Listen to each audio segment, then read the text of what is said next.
A few days ago, we heard the sad news about Mr. Charles, a 50-year-old who passed away in New York while making a delivery. He was an immigrant like many of us, invited by family, chasing opportunity. His family is completely devastated now, and I can't imagine what they are going through. So I want to thank everyone who contributed to help with his burial.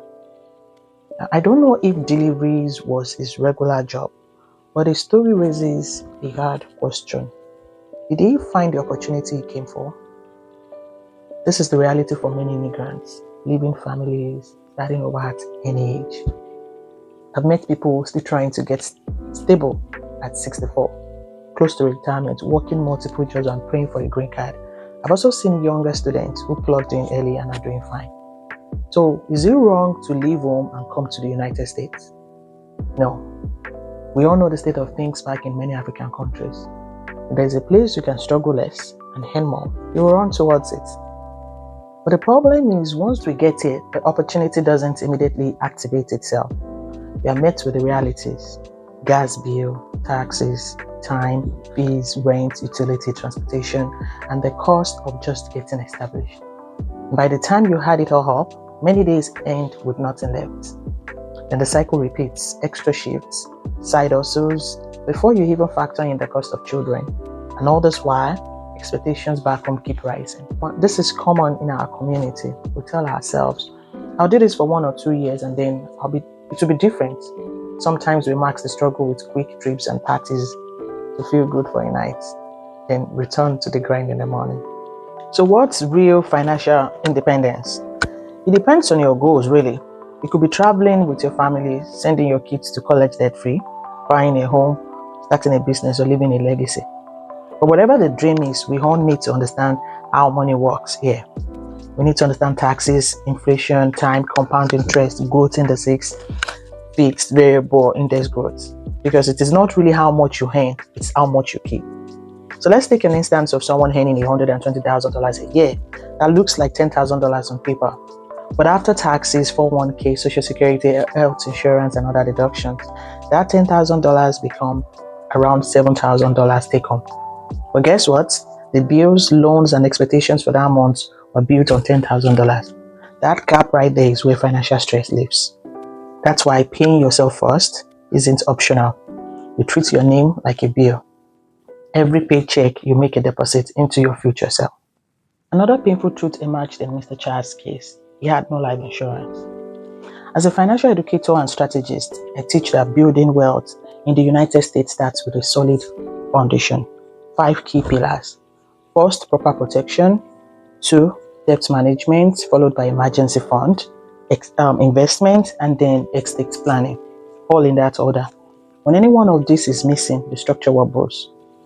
Protection isn't about debt, it's about continuity. The right coverage means your loved ones can grieve without losing their home or future. So let's break it down using the DIME method. D for debt, what you owe. I for income, what your family would need to live if your income stops. M for mortgage or rent, to keep a roof over their head. And E for education, whatever amount you want to set aside for your children so they aren't forced into debt. So let's take an example of an household of a gentleman that has a $50,000 in debt, has a $300,000 mortgage and $200,000 set aside for kids' education. That's a total of $550 in coverage. That's a protection target. These days we have term insurance with living benefits, meaning that you have funds you can access while alive if you are faced with illness or disability.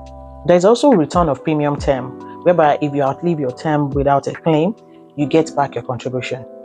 Really, there are no excuses if you really want to do it right.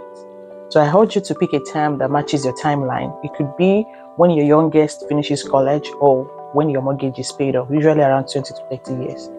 And the good news is that many LD applicants qualify for strong coverage at a cost that is easier on their budget. Because you are not just buying a policy, you are buying peace. Also, as we get older, our biggest financial concerns begin to shift. It's no longer just about paying bills, it's about protecting our health, planning for long-term care, and making sure we don't run out of money in retirement. That is why there are solutions that can provide lifetime income and help cover potential long-term care costs, but only if you plan early. There are too many people that distribute their paycheck and have nothing left right from day one. And that habit continues for years until retirement comes and suddenly they realize the bill didn't retire with them. But there is a fix, and it starts with education and structure. Pay yourself first. Manage debt intentionally. Build an emergency fund. Invest consistently. Protect your income and your life, and put basic estate documents in place so your family isn't left scrambling.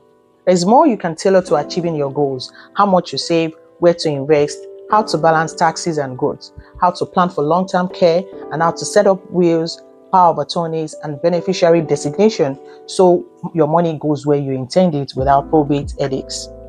That's how you move from just surviving to building a financial system that supports you for life. The goal isn't just to work hard, it is to make your money work for you, because we don't build wealth by accident. We build it by design, through knowledge, systems, and habits. And if you don't plan your money, guess what? Someone else already has, and that person is the system. Now, if you are ready to move from financial illiteracy to literacy, then to independence, and ultimately to freedom, let's talk. I host web classes, share resources, and work one-on-one to build your playbook as an immigrant family in America. There are many solutions and real opportunities out there, but they require a plan. I've done the research and I'm here to walk you through it.